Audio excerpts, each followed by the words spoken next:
नमस्कार मुलांनो, welcome back to YouTube channel 10th SSC board. शाळा सुरू झाली. आता सगळ्यात महत्त्वाचा प्रश्न असतो स्टडी टाइम टेबल मॅनेज करणं. म्हणजे आपण जो अभ्यास करतोय त्याला एकदम व्यवस्थित मॅनेज करता आलं पाहिजे. अजिबात काही प्रॉब्लेम नाही आला पाहिजे, इझिली झाला पाहिजे आणि आपण कन्सिस्टंट राहिला पाहिजे. चलो, आज ह्या व्हिडिओमध्ये एक सिंपल, इझी आणि कन्सिस्टंट टाइम टेबल कसं बनवायचं ते बघणार आहोत. जर तुम्ही फर्स्ट टाइम चॅनलवरती असताल, नक्की चॅनलला सबस्क्राईब करा, व्हिडिओला लाईक करा. या व्हिडिओला 100 लाईकचा आपण टार्गेट ठेवूया. चलो, आता सगळ्यात महत्त्वाची गोष्ट काय असते बघा. बऱ्याच वेळेला आपण प्लॅनिंग करतो. खूप इझी गोष्ट आहे ती. प्लॅनिंग करण्यात काही अवघड पॉईंट नाहीये. तुम्ही इझिली प्लॅनिंग करू शकता. प्रॉब्लेम कुठं येतो? इम्प्लिमेंटेशन करणं सगळ्यात अवघड आहे. आणि महत्त्वाची गोष्ट, इम्प्लिमेंटेशन करताना कन्सिस्टन्सी मेंटेन झाली तरच आपल्याला आपल्या प्लॅनिंगची व्हॅल्यू समजते. म्हणजेच कन्सिस्टन्सी ही खरी पॉवर आहे आपल्याला रिझल्ट पर्यंत घेऊन जाण्यासाठी. आता महत्त्वाची गोष्ट अशी असते की जर सिंपल असेल, इझी असेल तर ते कन्सिस्टंट होईल. काय बोललो समजतंय? सिंपल असेल, इझी असेल तर ते कन्सिस्टंट होईल. पण हार्ड असेल, ओव्हर पॉवर असेल तर ते कन्सिस्टन्सी मॅच नाही करणार. त्यामुळं आपल्याला टाइम टेबल बनवायचं असेल तर काही बेसिक पॅरामीटर्स आहेत, ते लक्षात घेणं खूप जास्त महत्त्वाचं आहे. चला, आता सुरुवातीला ना काही गोष्टी समजून घेऊ. नक्की आपला दिवस आपण कसा वापरतोय ते जर समजलं तर आपल्या दिवसामध्ये किती वेळ बाकी आहे हे समजणं काही हार्ड नाही जाणार. सगळ्यात पहिली गोष्ट, school time minimum 8 to 9 hours असतो. त्याच्यामध्ये तुमचे ट्रॅव्हलिंग आणि एक्स्ट्रा सेशन सुद्धा इन्क्लूड केलेत. आता बिगिनिंगला म्हणजे सुरुवातीचे 3 महिने तुमचे एक्स्ट्रा सेशन असतील, नंतर एक्स्ट्रा सेशन कमी होतील आणि एक्झाम स्टार्ट होतील. नंतर 8 hours मिनिमम स्लीप पाहिजे. आता ही स्लीप तुम्ही कमीही करू शकता. हळूहळू कमी करा, एकदम लगेच कमी करू नका. हळूहळू आपल्याला ती कमी करावीच लागेल आणि अभ्यासाचा टायमिंग वाढवावा लागेल. कळलं नक्की? त्याच्यानंतर ट्युशनचा टाइम असेल 3 hours. आता या सगळ्या गोष्टी आपल्याला काय करायच्यात? प्रॉपरली मॅनेज करता आल्या पाहिजेत. बघा, जर 8 hours स्कूल पकडली किंवा 9 hours स्कूल पकडूया, नंतर 3 hours ट्युशन पकडला, स्लीपिंग टाइम पकडला तर 20 hours होतात. म्हणजे हातामध्ये अजूनही 4 तास बाकी राहतात. या 4 तासामध्ये आपल्याला रिलॅक्स पण व्हायचंय, जेवण सुद्धा करायचंय, अभ्यास सुद्धा करायचा आहे आणि होमवर्क सुद्धा करायचा आहे. ह्या सगळ्या गोष्टी या 4 तासामध्ये सुरुवातीचे कमीत कमी तुम्ही 90 दिवस मॅनेज करायला शिकलं पाहिजे. जर तुम्ही हे 90 डेज व्यवस्थित मॅनेज केले, 3 महिने ह्या सगळ्या गोष्टी व्यवस्थित मॅनेज केल्या, डेफिनेटली युनिट टेस्ट, त्यानंतर semester exam, prelim exam, oral, ह्या सगळ्या गोष्टींमध्ये तुम्हाला कसलाच त्रास नाही होणार. इव्हन काही मुलं आजारी पडतात पेपरच्या आधी, या अशा कुठल्याच गोष्टी नाही होणार. का नाही होणार? कारण तुम्ही 90 डेज व्यवस्थित डिसिप्लिन आणि कन्सिस्टन्सी फॉलो केली. त्यामुळे आता बिगिनिंगला अजिबात ओव्हर पॉवर होऊ नका. 8 तास अभ्यास करेल, 2 तास अभ्यास करेल, 5 तास अभ्यास करेल, ह्याहून करेल त्याहून करेल असं अजिबात करू नका. सिंपल, आपल्याकडे जेवढा टाइम बाकी राहतोय त्याच टाइमला आपल्याला प्रॉपरली युटिलाइज करता आलं पाहिजे. हे मिशन डोक्यात ठेवा. बघा, त्यासाठी काय काय करायचं. सगळ्यात पहिली गोष्ट, एका पेजवरती तुमचा स्कूल टाइम काय असतो, ट्युशन टाइम काय असतो, स्लीप टाइम काय असतो हे नोट डाऊन करा. म्हणजे तुम्हाला फिगर आउट करता येईल की एक्झॅक्टली कुठल्या टाइम मध्ये मी फ्री आहे. त्यानंतर स्कूल टाइम नुसार आपल्याला मॉर्निंग रुटीन किंवा इव्हिनिंग रुटीन हे प्रॉपरली फॉलो करता आला पाहिजे. जर मॉर्निंगला स्कूल असेल तर तुमचा आफ्टरनूनचा जो टाइम आहे त्याला व्यवस्थित युटिलाइज करायला शिका. त्यामध्ये अजिबात टाइमपास करू नका. सेम वे आफ्टरनूनचं स्कूल असेल तर मॉर्निंगचा टाइम युटिलाइज करा. आता दोघांना सुद्धा, मॉर्निंग स्कूल आणि आफ्टरनून स्कूल दोघांनी सुद्धा सकाळी लवकर उठणं खूप जास्त गरजेचं आहे. आत्तापासून सवय असेल तर ऑक्टोबर, नोव्हेंबर, डिसेंबर, जानेवारी ह्या महिन्यामध्ये अजिबात त्रास नाही होणार. कळतंय नक्की? सो बिगिनिंगलाच हळूहळू आपल्याला आपल्या सवयी काय करायच्यात? बिल्ड करायच्यात. म्हणजे तेच, जसं की हॅबिट बिल्ड करा. ॲटलिस्ट 1.5 तास फोकस स्टडी पाहिजे. जो आपण प्लॅन केला आहे तो, त्याच्यामध्ये होमवर्क इन्क्लूड नाही होणार. आपल्याला आपला स्टडी करायचा आहे. त्याच्यामध्ये अजिबात स्कूल, ट्युशनचा होमवर्क इन्क्लूड करू नका. सोबतच 1.5 तास आपल्याला स्कूलचा होमवर्क प्लॅन करायचा. आणि लक्षात ठेवा, इथून पुढचा तुमचा प्रत्येक संडे हा मिनिमम 4 hours स्टडीसाठी देणं आवश्यक आहे. आता देताना कसं द्या? मॉर्निंगला 2 तास द्या, इव्हिनिंगला 2 तास द्या, दुपारी एन्जॉय केला तरी पण चालेल. कळलं नक्की? या गोष्टी तुम्हाला पुढच्या 90 डेज एकदम डिसिप्लिननी फॉलो करायच्यात. जर तुम्ही ह्या केल्या तर तुम्ही एकदम प्रॉपर स्टुडंटच्या भूमिकेमध्ये येताल आणि तिथं जर तुम्ही आलात तर डिसिप्लिन मेंटेन होईल, कन्सिस्टन्सी मेंटेन होईल आणि त्याच्यानंतर तुम्ही व्यवस्थित डिसेंबर आणि जानेवारीमध्ये 6, 7, 8 तास सहज अभ्यास करू शकता. कळलं नक्की? कारण तोपर्यंत तुमची सवय एकदम बेस्ट झाली असेल. आता महत्वाची गोष्ट, सब्जेक्ट कसे दिलेले आणि कसे मॅनेज करता आले पाहिजेत. बघा, काही सब्जेक्ट असे आहेत जे रीडिंग आणि अंडरस्टँडिंग करून पूर्ण होतात, म्हणजे सगळ्या येणाऱ्या लँग्वेजेस. जेवढ्या काही लँग्वेजेस आहेत त्या तुम्ही रीडिंग करून आणि अंडरस्टँडिंग करून समजू शकता. आता काही गोष्टींना reading, understanding, learning, writing, revision या सगळ्या गोष्टींची आवश्यकता असते, म्हणजे सायन्स आणि सोशल सायन्स. बरोबर, या सब्जेक्टला आपल्याला या सगळ्या स्टेप फॉलो करावे लागतात. काही ठिकाणी अंडरस्टँडिंग, सॉल्विंग आणि प्रॅक्टिस म्हणजेच आपला मॅथ्स. सब्जेक्टला सेपरेट केलं, सेपरेट केल्यानंतर इझिली समजून येत आहे. या ठिकाणी टाइम देणं कमी आहे, या ठिकाणी थोडा टाइम जास्त द्यावा लागेल आणि ह्याही ठिकाणी थोडा टाइम जास्त द्यावा लागेल. त्यामुळे आत्ता बिगिनिंग लेवलला आपण 1.5 तासाचं प्लॅनिंग करताना सगळ्यात हायेस्ट प्रायोरिटी ह्या 2 सब्जेक्टला देऊया आणि लोएस्ट प्रायोरिटी ह्या सब्जेक्टला देऊया. मग लोएस्ट प्रायोरिटीचा अर्थ असा होतो की अभ्यास करायचा नाही का, तर अभ्यास करायचा, पण ह्याचं प्लॅनिंग करताना वीकली प्लॅनिंग करायचं. ह्याचं प्लॅनिंग करताना डे बेसिसवरती प्लॅनिंग करायचंय, म्हणजे एवढ्या डेजमध्ये हा चॅप्टर, तेवढ्या डेजमध्ये तो चॅप्टर, असं जर प्लॅनिंग केलं तर आणि तरच गोष्टी सक्सेसफुल होतील. आता अजिबात असा विचार करू नका की महिन्यात 8 चॅप्टर पूर्ण करेल, 6 चॅप्टर पूर्ण करेल, नको. प्रत्येक महिन्यामध्ये आपल्याला आपली ग्रोथ प्रोग्रेसिव्ह पाहिजे. म्हणजे फॉर एक्झाम्पल बघा, जर तुम्ही जून मंथमध्ये ऑल सब्जेक्टचे इन्क्लूड करून बोलता, मी मॅथ्स, सायन्स, सोशल सायन्स सगळे, जर तुम्ही काहीतरी 7 चॅप्टर केले तर नेक्स्ट मंथमध्ये प्लॅनिंग करताना आहे ना 7 मध्ये 1 वाढवा. ह्याला बोलतो आपण प्रोग्रेस. जर तुम्ही 7च केले ना तर ह्याला प्रोग्रेस नाही बोलणार. प्रोग्रेस जशी जशी हॅबिट बिल्ड होईल, सवय हळूहळू लागेल, तसं तसं आपल्याला आपली प्रोग्रेस इम्प्रूव्हमेंट करता आली पाहिजे. आणि असंच करत करत जर तुम्ही ऑक्टोबर पर्यंत गेलात तर तुम्ही आराम के साथ एका महिन्यामध्ये 12 चॅप्टर प्रत्येक विषयांचे इन्क्लूड करून सहजपणे पूर्ण करू शकता. त्यामुळे बिगिनिंग लेवलला अजिबात ओव्हरपॉवर होऊ नका. हा जो 4था पॉइंट होता हा नीट डोक्यात ठेवा. आपल्याला आपली सवय पक्की करून ठेवायची. क्लिअर झालं? नक्की. आता थोडं सब्जेक्ट वाईज कसं प्रिपरेशन करायचं तेही नीट बघून घ्या. सायन्स आणि सोशल सायन्स करताना क्वेश्चन आन्सर तर तुम्ही करणारच आहात, त्यासोबतच रीडिंग व्यवस्थित ठेवा. नंतर PYQ करा, चॅप्टरचं रीडिंग आणि अंडरस्टँडिंग, या 3 गोष्टी आपल्याला करणं गरजेचं आहे. मग हे सिंपल टेबल फॉर्म करू शकता.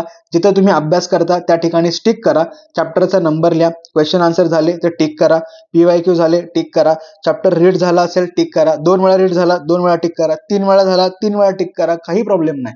जेवढ्या वेळा तुम्ही रीड करताल तेवढं तुमचं अंडरस्टँडिंग पक्क होईल. अंडरस्टँडिंग पक्क झालं की क्वेश्चन आन्सर इझिली तुम्हाला प्रिपेअर करता येतील. समजलं नक्की? हे झालं आपल्या टोटल 4 सब्जेक्टचं प्लॅनिंग. 4 सब्जेक्ट म्हणजे कुठले? S1, S2, हिस्ट्री आणि जॉग्राफी. क्लिअर झालं? नक्की. हे प्लॅनिंग समजलं? नक्की. आता पुढचा सब्जेक्ट येतो मॅथमॅटिक्स 1 आणि मॅथमॅटिक्स 2. बघा, मॅथमॅटिक्स मध्ये अंडरस्टँडिंग कन्सेप्टचं खूप जास्त महत्वाचं आहे. जेवढं तुमचं अंडरस्टँडिंग पक्क असेल तेवढ्या तुमच्या कन्सेप्ट पक्क्या होतील. कन्सेप्ट पक्क्या झाला की क्वेश्चन व्यवस्थित सॉल्व्ह होतील आणि जेवढी जास्त प्रॅक्टिस करताल ना तेवढं ते चांगलं आहे. या ठिकाणी थोडं वेगळं होतं. अंडरस्टँड एकदा झाला, क्वेश्चन आन्सर झाले की ह्या गोष्टींचीच रिव्हिजन करायचे. या गोष्टी नंतर केल्या तरी चालतील, पण या ठिकाणी तसं नाहीये. कन्सेप्ट ही व्यवस्थित रिवाइज झालीच पाहिजे.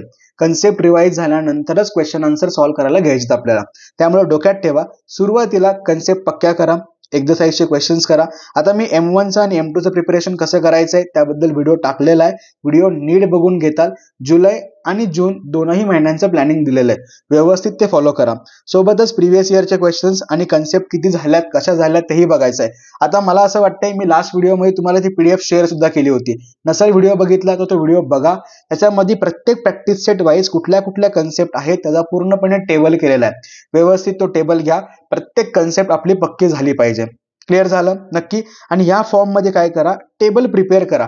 टेबल असेल ना तर आपल्याला आपला अभ्यास किती झाला हे समजून येतो. बघा, अभ्यास करणं हे इम्पॉर्टंट आहेच, पण अभ्यास किती झाला हे समजणं त्याही पेक्षा जास्त महत्वाचं आहे.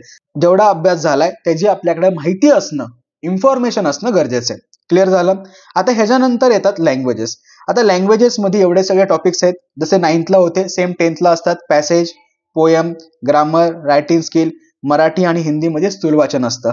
आता प्रत्येक सेक्शन आपल्याला इंडिव्हिज्युअली प्रिपेअर करायचं आहे. मी मगाशी सांगितलं होतं लँग्वेजेसला टाइम कमी द्यावा लागतो, त्यामुळं जेव्हा तुम्हाला कंटाळा येईल ना तेव्हा स्टार्ट करा की नाही आज बोर होतंय, मला सायन्स, मॅथ्स, सोशल सायन्स नाही करायचं. ठीक आहे, कंटाळा आला, हे सब्जेक्ट घ्या. रायटिंग स्किलचे प्रिव्हियस इयरचे सगळे टॉपिक नीट बघा. कमीत कमी 2 पोयम प्रत्येक मंथमध्ये करा. इंग्लिशच्या 2 करा, हिंदीच्या 2 करा, मराठीच्या 2 करा. अशा पोयम करत जा. का तर हे हक्काचे मार्क आहेत. ह्याच्यामध्ये मार्क चांगले पडले तर अल्टिमेटली आपला स्कोर चांगला येतो. वीकली 45 मिनिट्स द्यायचा ट्राय करा. सहज देऊ शकता. 45 मिनिट्स जर मी वीकली काढलं तर अप्रॉक्सिमेटली 3 hours पर मंथ तुम्ही सहज देऊ शकता की नाही? इझिली होऊन जाईल. त्यामुळं या पद्धतीने अभ्यास करायचा प्रयत्न करा. आता एक सॅम्पल नमुना दाखवतो बघा. मॉर्निंगला स्कूल असेल 7 to 9, आफ्टरनूनचा पण आहे, वेट करा. 7 to 9 स्कूल पकडली आपण, म्हणजे अप्रॉक्सिमेटली 8 तास पकडले.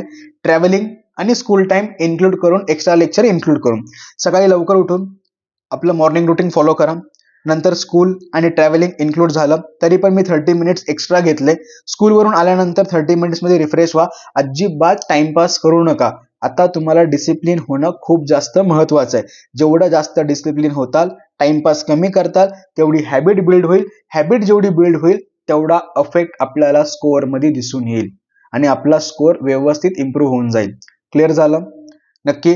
नंतर स्वतःचा जो काही प्लॅनिंग असेल स्टडी केलेला तो व्यवस्थित करा 1.5 तासामध्ये, म्हणजे 90 मिनिट्सचा आपला गोल पूर्ण झाला. नंतर ट्युशन, क्लासेस, ट्रॅव्हलिंग इन्क्लूड केलेलं आहे. त्यानंतर घरी आल्यानंतर स्कूलचा काही होमवर्क असेल तो पेंडिंग पूर्ण करा. नंतर डिनर आणि थोडा वेळ रिलॅक्स व्हा. फोन तर वापरलाच पाहिजे, बरोबर की नाही?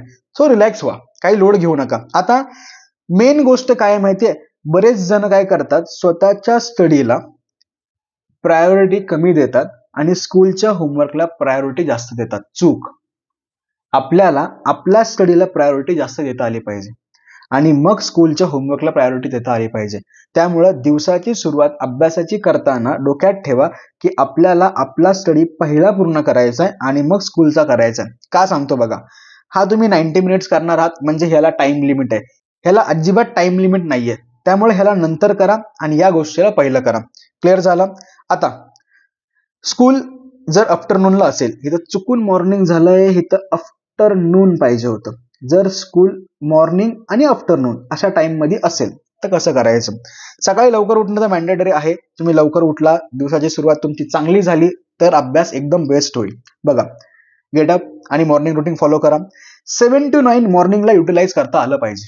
एकदम टॉप नॉच यूज करा. स्टडी आणि पेंडिंग जो काही होमवर्क असेल तो पूर्ण करा.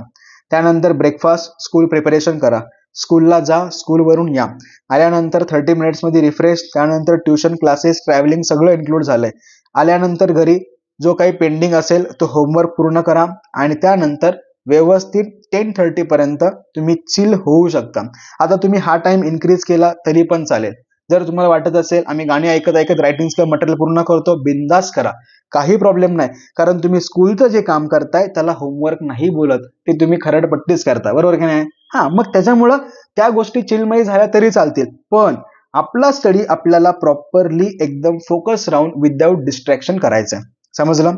आता मॉर्निंगचा टाइम टेबल आहे, त्यामुळं बेस्ट लेवलला युटिलाइज करा. स्वतःचा स्टडी पहिला पूर्ण करा, त्याच्यानंतर होमवर्क करतात.